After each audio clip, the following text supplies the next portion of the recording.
Have you ever wondered what happens when entrepreneurship, environmental sustainability and venture capital collide? If so, you're like me and you're in the right place.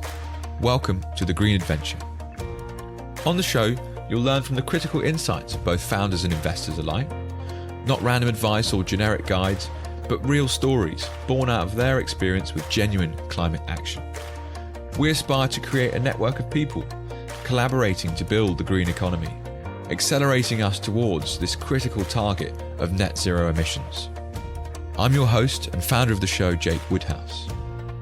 For all the notes, links and episodes, please visit www.greenadventure.com. Take care when typing that in. Adventure is spelt with a double D. Thank you for listening and enjoy the episode. On the show today, we speak with Matt Mclaren, co-founder and CEO of Entomics.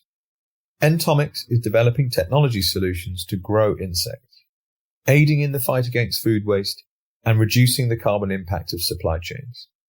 Having recently closed their seed round, including investment from Green Angel Syndicate, they are now looking to scale their business. Matt shares fascinating insight on how resourceful you can be whilst bootstrapping, how important a blend of talent in the founding team can be, and just why insects could be the key to a more circular food system. Enjoy what I found a fascinating conversation. So hi, Matt. Welcome on the show. Thanks, Jake. Good to be here. So just to kick things off, Matt, I'd love to start from a very high level. Could you please introduce yourself and explain a little bit about your current role?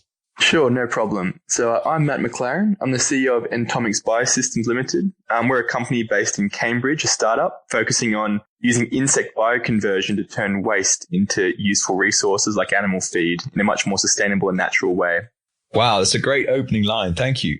Okay, and so to dig into that and start to unpack slightly, did you have a particular problem area that you started at that you figured was something that was felt by many people and was something that you really wanted to try and find something, say a solution to actually deal with? How exactly did you end up at that starting point, shall we say? Yeah, so we actually started out about 4 years ago, just as we were all studying at the University of Cambridge, myself and my colleagues. We got together, I guess, serendipitously throughout, the various events and things. We met each other at a sustainable challenge, which was based around the idea of basically solving the food waste challenge or coming up with innovative ways to address food waste, which is, of course, a huge issue around the world. So we really started off with the very first principles look at food waste and trying to understand, what it was, what the market looked like, what kind of technologies, were available that could be a solution. And of course, there's things out there like, composting and anaerobic digestion, which is pretty common in the UK today. And I think especially 4 or 5 years ago, there was, I guess, a few up and coming companies and a bit of literature coming out around insect bioconversion, which is, of course, how, in nature, this is how a lot of these kind of natural recycling processes occur.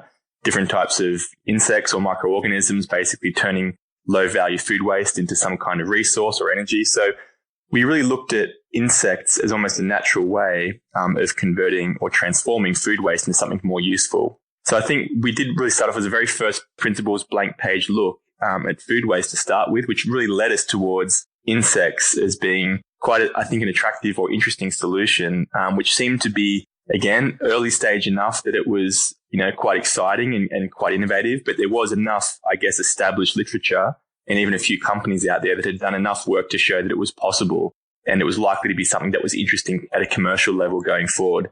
So that's how we arrived at this sort of the unusual idea of using insects as a food waste as conversion catalyst. Awesome. And I mean, a few things to unpack there straight away, Matt. I mean, food waste is a colossal problem, and I couldn't agree more. One of my favorite books I've read in recent years is The Project Drawdown, and they talk about the impacts of the reduction in deforestation. If we can actually solve the 30% of produce that we currently waste on an annual basis, literally perishes. It's absolutely crazy. And then the second area being, using nature to solve some of these man-made issues. It's such a great kind of genesis, I guess, to come up with an idea. Oh, well, fantastic. And I really follow the thought process there. What an awesome starting point. The third point, I guess, to bring out as well is the fact that you're actually already at Cambridge. And I'm sure there must be so much innovation and exciting technology and people at an institution like that. We'll unpack a little bit how you found your team later on, but just to carry on along this kind of problem solution step, So you came across insects. Well, how do you solve food waste with insects? Yeah, so I think we, again, we're sort of saying that nature actually has the blueprint. We're just trying to, I guess, put some structure around it. But the idea is simply that, certain types of insect, like the black soldier fly, which is the insect that we use, the grubs are very good at essentially converting low value food waste, metabolizing that into high value fats and proteins as they grow, which is, of course, a natural feed for things like poultry and salmon. So it really is just almost, letting nature do its thing and providing a bit of structure around it from the engineering and a bit of extra biology to make that, I guess, scalable. But really, we are sort of saying that model is something which nature already does, and which, looking at the end markets there, it is totally natural for a chicken to be scratching around and eating grubs. And it's actually something which we see as, consumers really getting behind in terms of going back to a more natural, I guess, feed. So again, we can talk about the issues around the feed industry, but certainly the idea is that it's quite simple, like most things in nature. The hard part is, of course, putting the structure around it and making it scalable, but certainly the idea of insects basically metabolizing low value stuff into higher value stuff, that is in its essence what we're looking to leverage, a natural solution which already exists. Interesting. Okay. And like all startup ideas, you've got this idea, you've got this concept. Well, a theory that, I love using is the customer discovery process. So even if you could solve this problem, who's actually out there that might want to buy it from you? As a team, you got together, you assume have some complementary skills. How did you go about really kind of trying to justify this assumption that you were making about the solution you'd put together?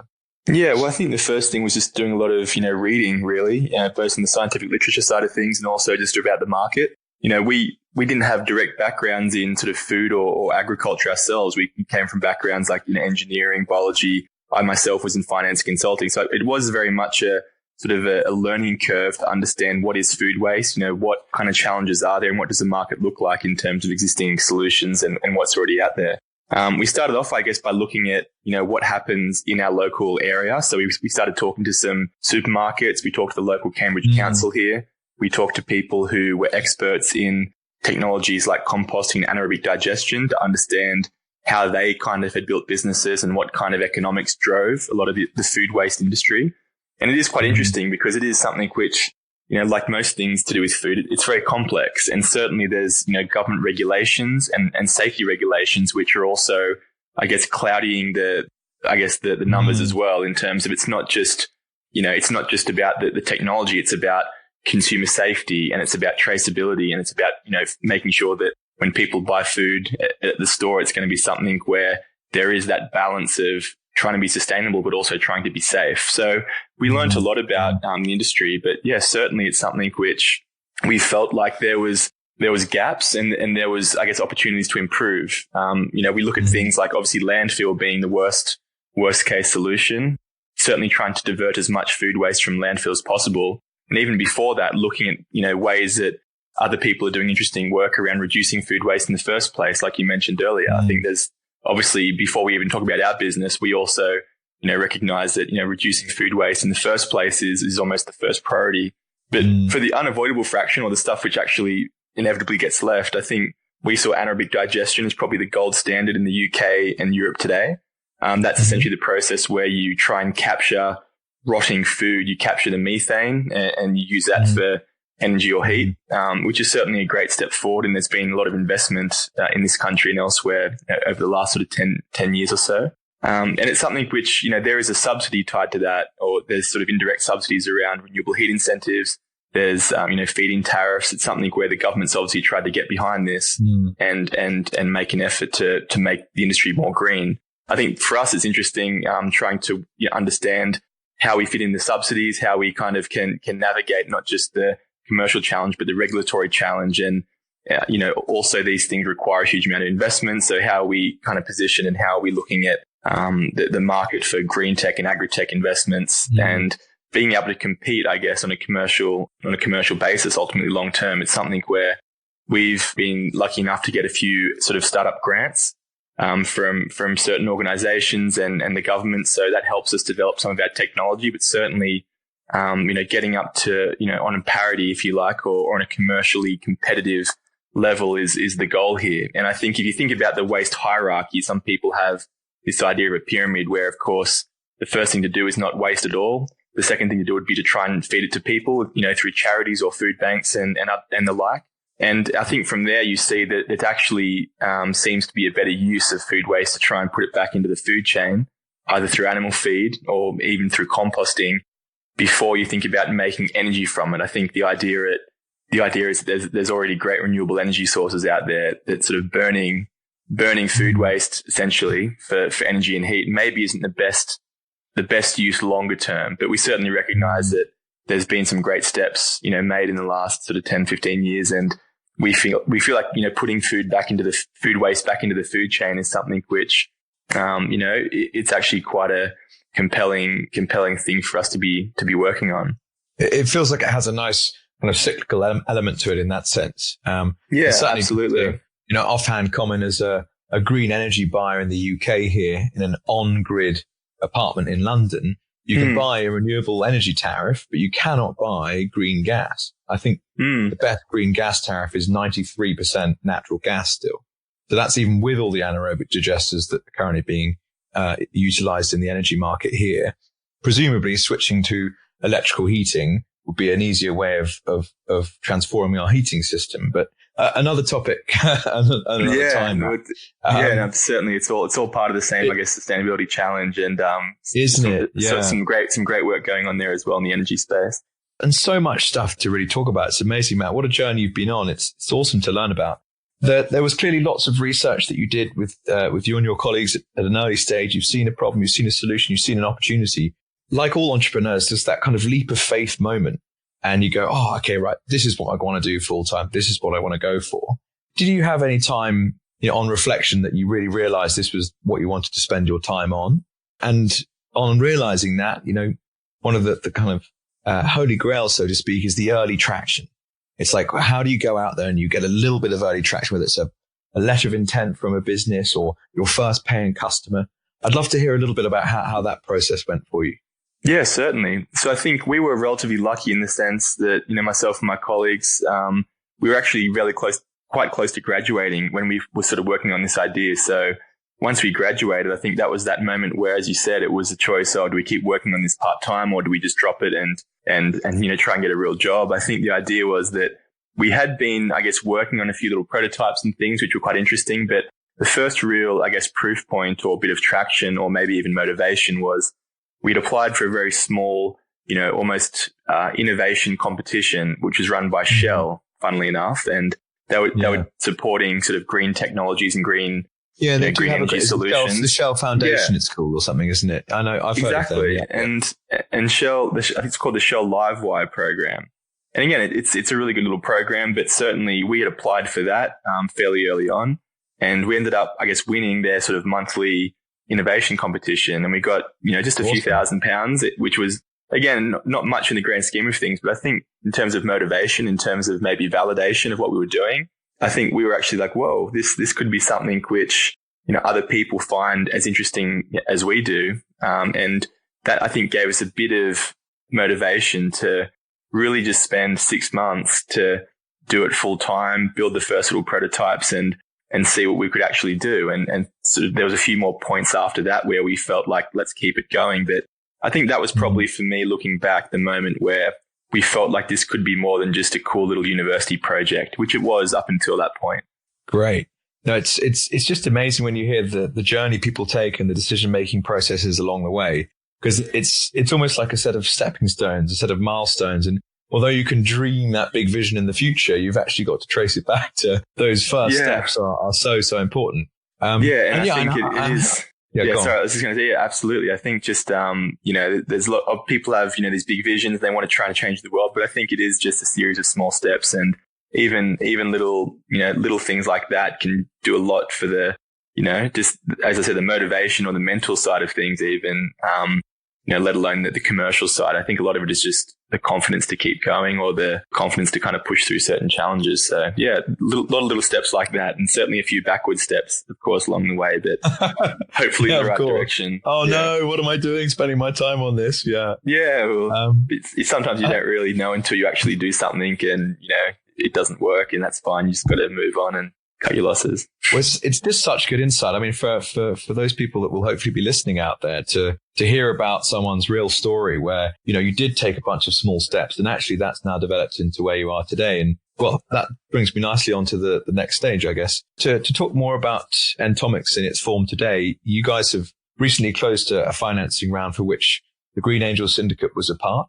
And therefore you've really been through a proper investment round along with some of the grant applications you would have done in the past, which are such an important part of it. But for people listening out there, I mean, what advice would you give to people when they go to begin a fundraise, and what kind of idea stage, or shall I say stage of the business were you at when you began? And any insight on how to best go about it? Yeah, and I think it's a complex question in the sense that different technologies or different companies will have different requirements in terms of what they need to do to grow or to be successful. Certainly some things you probably don't need a huge amount of maybe cash to get first, prototypes or minimum viable products working. So I think for us, it was all about, before we started thinking about investment, it was almost proving to ourselves that this was something that worked, or at least was feasible, and that we could be, the people to actually, pull it off. And I think that really goes back to the idea of bootstrapping and just using very little resource to try and create just some basic proof points to start with, not just for investors and customers, but I think also for yourself. So it's amazing if you really try and, lower your cost to start with, what you can do, I think, with just a couple of smart people. Even just part-time to start with, if you can't afford to, dedicate your full time to a certain venture. There is quite a lot you can do, I think, just to validate those early stages in terms of the technology or in terms of the customer traction. So we did try to spend almost a year and a half, just scraping together from small little competition winnings or a few small sort of corporate, almost donations, I guess. Again, nothing big, but certainly just enough to keep things ticking along before we felt like we had the vision and the technology at least crystallized enough that we had sort of a viable investment proposition. And certainly in our kind of industry, where it is the intersection of things like sustainability, food security in the UK, food waste, there's a lot of things which these are big challenges. And we were lucky enough to get a few small grants around innovation for developing these early stage technologies. So that certainly helped us in terms of investment. But at some stage, it's just a choice. How quickly do you need to grow, or what kind of stage do you need to be at for your customers to feel like, they want to sign up? And for our kind of technology, it's something where we needed that support, and we're very grateful to have, investors like Green Angel Syndicate and Mclaren, as well as other high net worth individuals on board, because they provide obviously the support to get us to the next stage, but also they provide some excellent guidance and just insight into different networks and different industries, which we might not have. And there's a lot of people who've done quite a lot of things, which we've certainly benefited from their insights. So I think, looking back, I think it's, investment is fantastic, but it's certainly something which differs, by the company, and the requirements should be based on what you actually need to grow, not any kind of arbitrary number. And it's something where I think for me, looking back, there is quite a lot you can do, I guess, to start with, to prove the concept and to get traction with, a very small amount of resource, bootstrapping, whatever you want to call it. I think that's also key. And it helps you maybe hit a few dead ends and get on the right path maybe before you really try and lock down those funding rounds. Because there is a sense of responsibility as well, isn't there? As yes, you are selling some of your baby, some of your idea in exchange for capital and in exchange for some of the experience and context that comes with. But equally, once you have a full-time investor on board, you then have some shareholders that actually really do care about the success of the business alongside you. And so, making sure you've gone down those slightly blind alleys beforehand, I guess is really helpful to me, that you don't have to go back to your investors and go and say, guys, I'm afraid we burnt through that cash and we hit a bit of a dead end, but we've got another great idea. And I guess fingers crossed that doesn't happen.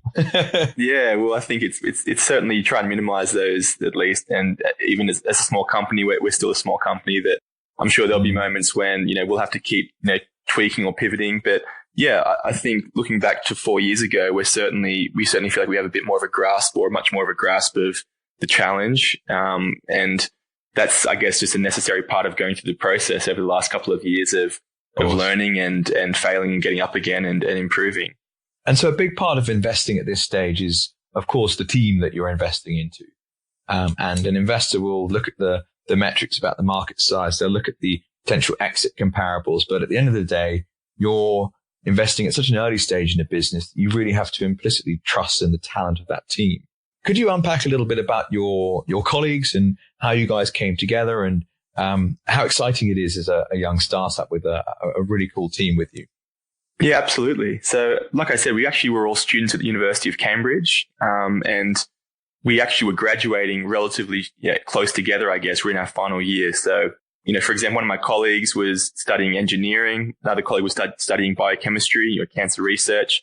I was actually at the business school doing an MBA. So I think if you think about all the different skill sets, it actually is maybe the perfect little, skill set that would be useful for insect bioconversion, which is essentially the integration of engineering and biology in some sense, in terms of the technology side and me hopefully being able to add a few things on the commercial side. But so that sort of seemed to be you almost have to be able to sell at some point, right? So an engineer always does value a salesperson in that sense, or someone who's better on the financial side of things, but at the same time, the hardcore kind of scientific chemist is also needed. Yeah. I completely follow you. Sounds an awesome team. Yeah. And again, that'll change, I'm sure, by different companies, what sort of team you need to start with. But we felt like we had the right mix of skills to get this going, and it was appropriate to what we were trying to do.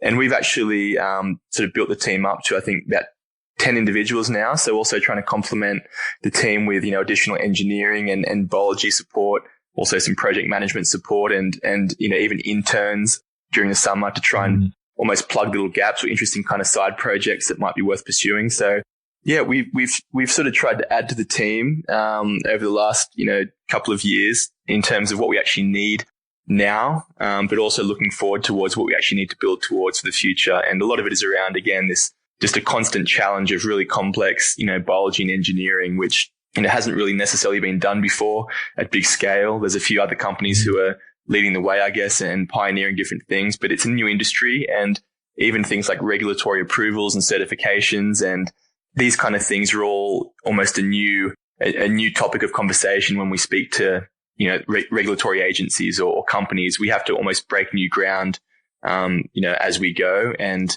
we try and hire bright young people who are passionate about sustainability. And that sort of obviously is just as important, as what sort of technical skills they bring. So we think we've put together, some good people, and we continue to hopefully build that out and grow the team going forward.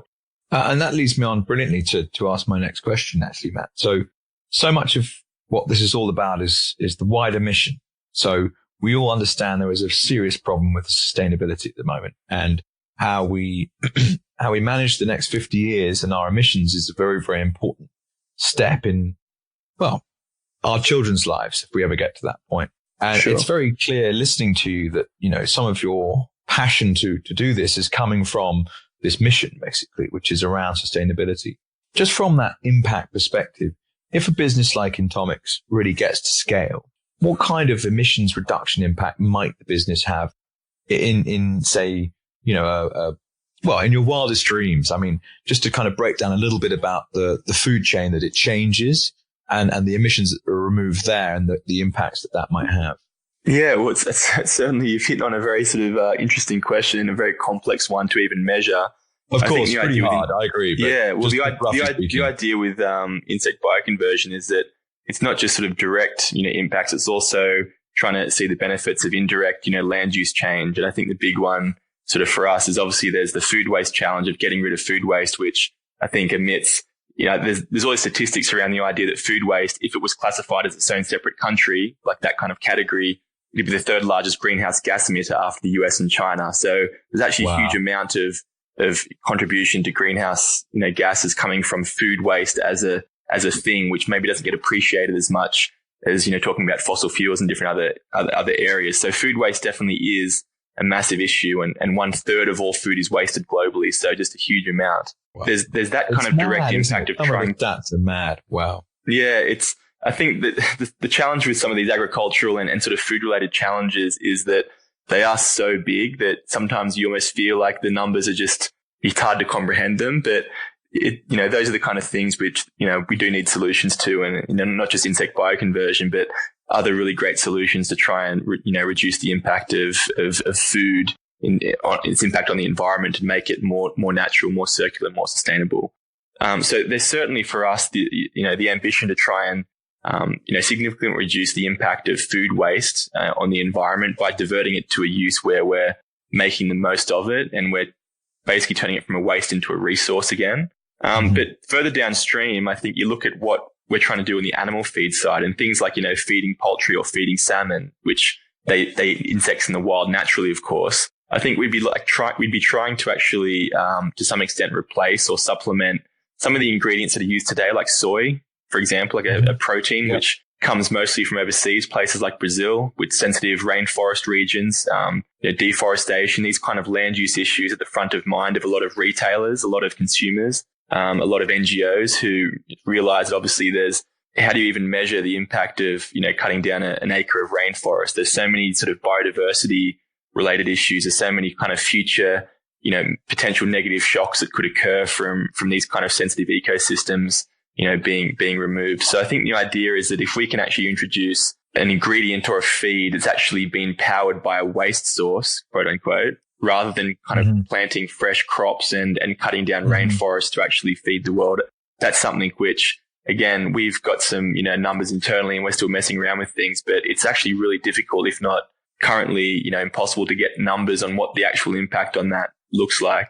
And certainly for us, it's a combination of all those different things which seem to fit, this storyline around insects, converting stuff from waste and creating, natural high value feed products. And so look, soy is the big one, that a lot of people talk about. There's also things like fish meal, which is present in the diets of farmed salmon in Scotland. So again, just the way that the industry is set up, you have a lot of feeds that would include things like fish meal, which comes from small forage fish like anchovies, from places, primarily Chile and Peru, places in the world where those fisheries exist, and transporting fish meal from anchovies across the world to Scotland to feed farmed fish. I mean, again, there's certainly been some improvements in the way that quotas have tried to manage those fisheries, and there are some, obviously great interventions that have slowed or improved the health of those fisheries. But I think we would just suggest that if we can actually build, feed solutions that are more local, that are actually based